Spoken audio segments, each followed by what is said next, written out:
Why would anyone want to be a comic? It's fun. it's, it's ridiculously fun. But don't tell everybody, because now everyone's going to want to be a stand-up comic. My name is Enrico Sita, and I'm a big fan of comedy, especially stand-up comedy. And I'm just so lucky to be living in a house with a stand-up comic. And that comic is my father. And I gotta admit, he's one of the funniest people you will ever meet. And in this film, I have a chance to sit down with a stand-up.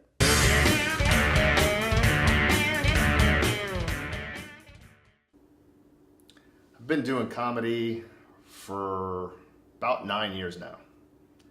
And I remember my first time I ever took the stage. It was July 23rd, 2010 in a comedy club in St. Augustine, Florida. I didn't tell anybody. It was my mom's 55th surprise birthday party. And there was, 15, 20 people, including my wife, my friends, my family. I didn't tell anybody. I just had it worked out, and I honestly remember being at dinner and just pacing the room, trying not to vomit on myself because I was so nervous.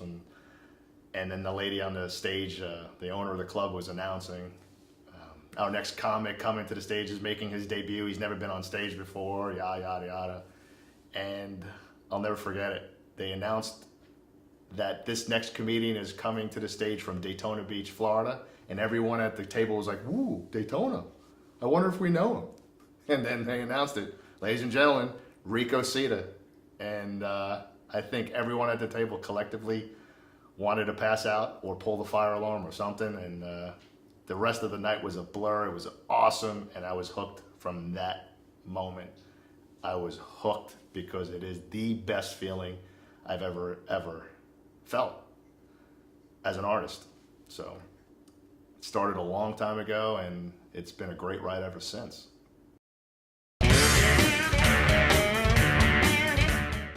The funny thing is, people ask me all the time, where do you come up with your material? And that's a great question. Where does the comedy come from? Comes from life. Comes from, well, to be honest with you, it comes from pain. That's really where it comes from. It comes from pain, and your pain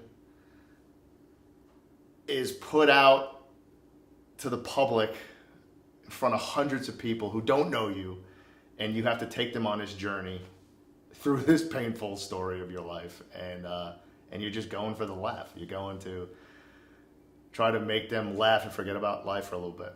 It's the cure for all sadness. Laughter is the best medicine, and I like being a doctor.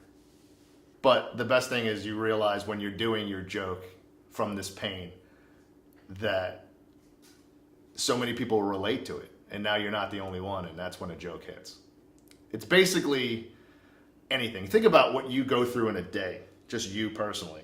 You may have 100 encounters. What encounter makes it into what they call a bit, a story, a joke line? And, we've all been there. We've all done something really funny with our friends.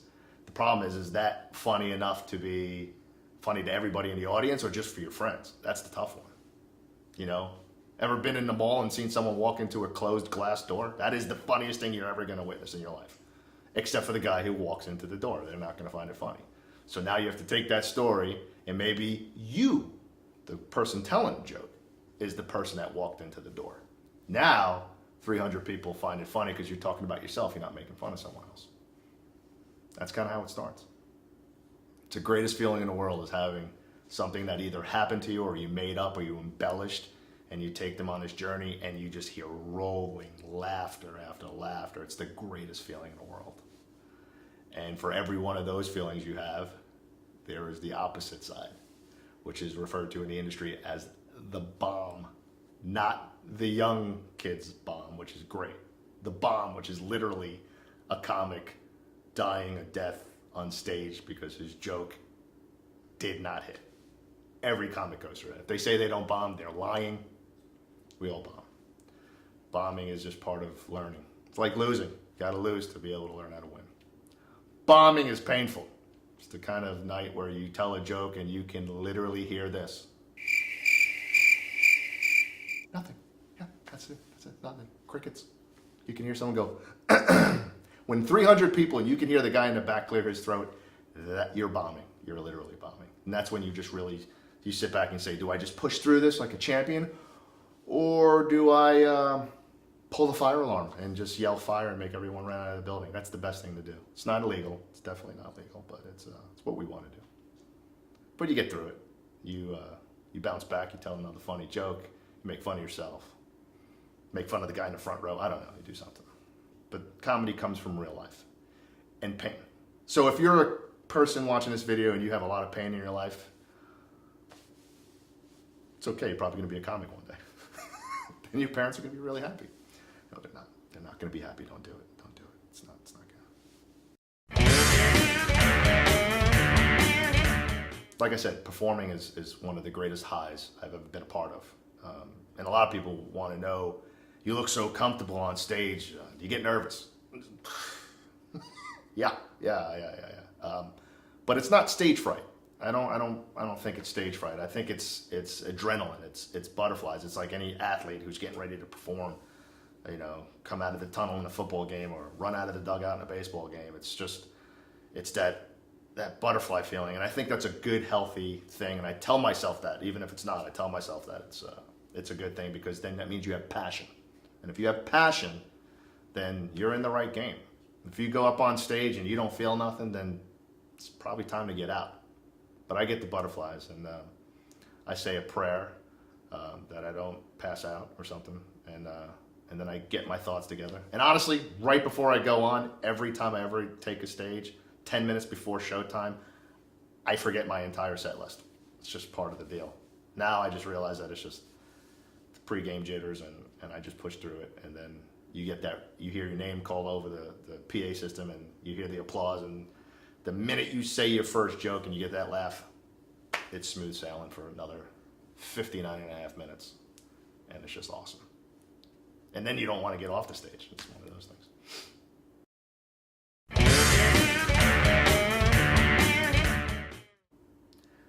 I owe a lot to comedy. It has done so many great things in my life. It's allowed me to be a better business person because you're more outgoing. Believe it or not, I'm shy as the next person. When I'm on stage, it's totally different. I wrote that material. I performed that material time and time again.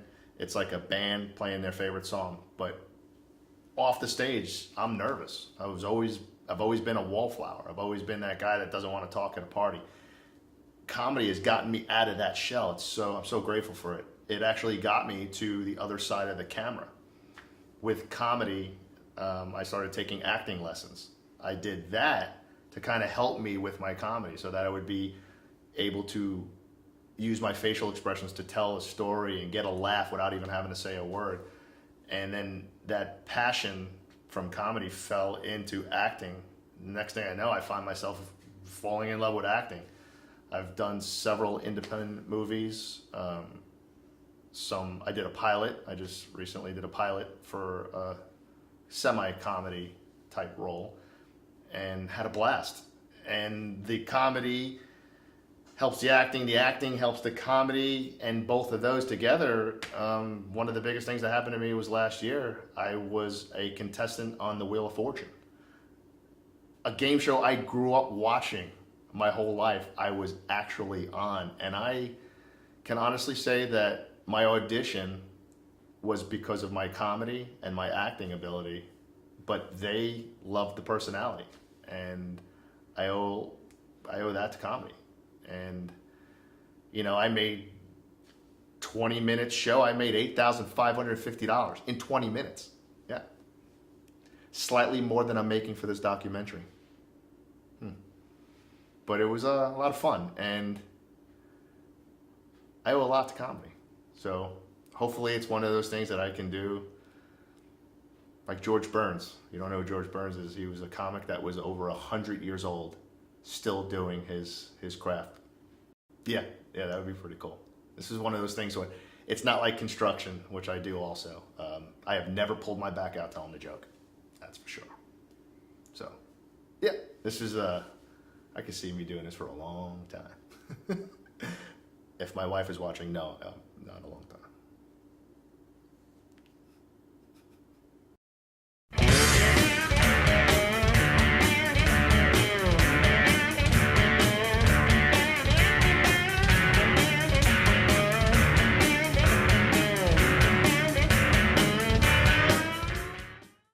And cut.